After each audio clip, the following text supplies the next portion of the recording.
A lot of Philly fans get a bad rap. They'll boo their own team, they're hard-nosed people, but at the end of the day, they appreciate people who play hard, play with enthusiasm, and you're not afraid to get in a fight.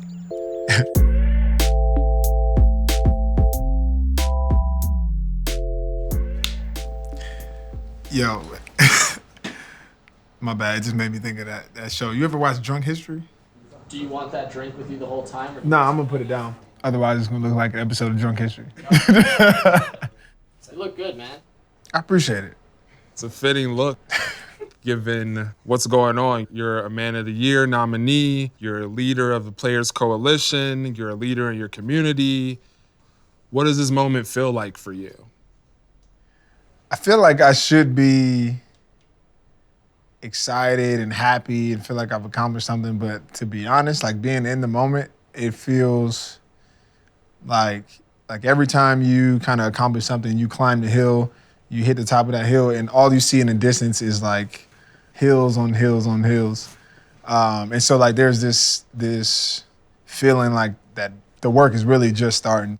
I'm looking at the team, like this is a special year. All of the success we've had, these steps are great. They're not the end goal, which we want to win a championship.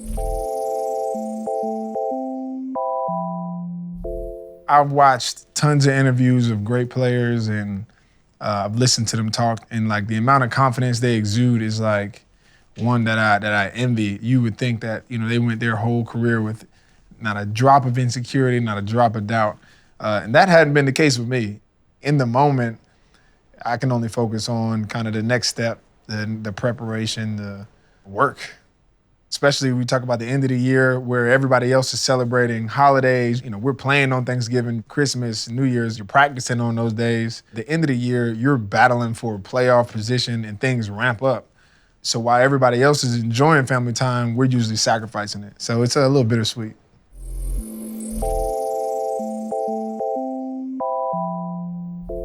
What's the difference between years like this in your dreams versus years like this in reality? Usually you pick up on your dream at the ending point. You turn a corner in a dream and all of a sudden you're like standing on the stage of the Super Bowl receiving a trophy.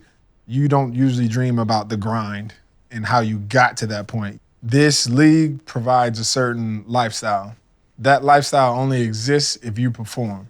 If you're not playing up to par, if you get injured, this game will chew you up and spit you out. And we've seen that time and time again. Were you always ready to be an activist? Where does this story begin for you? When it comes to having like impact in the community, it started in 2010. I started my foundation. We've since then given out $100,000 in scholarships, fed thousands of families, done free youth clinics, football clinics. We just started a STEM program, services over 70 kids. But when it came to criminal justice reform and the social activism that we kind of see today, that really started in the summer of 2016. We've seen Philando Castile and Alton Sterling being gunned down. I was just tired of hashtagging, tweeting, and I wanted to do something. I didn't know what that was gonna be, but I wanted to actually do something. We sat down and we said, okay, let's make this coalition where we're working together to accomplish, you know, tangible goals, things that we can see, people that we can touch, and doors that we can open. And we've been able to do that as athletes. These lawmakers, politicians, the people that govern, you know, us and can make the changes that we want to see, they're football fans too. Do you think the progress that you've made is what has enabled you to stop raising your fist? Moving forward, I can stop with the anthem stuff because that sometimes leaves confusion. But if we're gonna move forward with a platform that's gonna actually make my voice louder, actually showcase the issues and the work and not just me, and if what I'm doing is right or wrong, I felt like that's a better platform. I could care less about what you think about Malcolm Jenkins, but these people in Philly that are suffering and need your help and need you to be a part of the solution, that's who I'm here to bring the attention to. Why is fashion important to you? What do you think that can do for the community? Any way that you want to have an impact on this world, it's got to be unique to who you are. Like, I can't go out and be somebody that I'm not.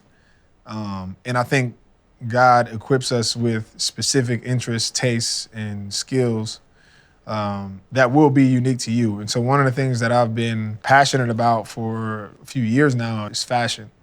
With the opportunity to plant some seeds here in Philadelphia, the one thing I didn't have in place was if I wanted to open a store, like who would run that? And I met Jay in January of 2017.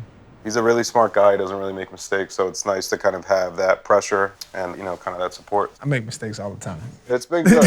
He knows what he's doing. God works in mysterious ways.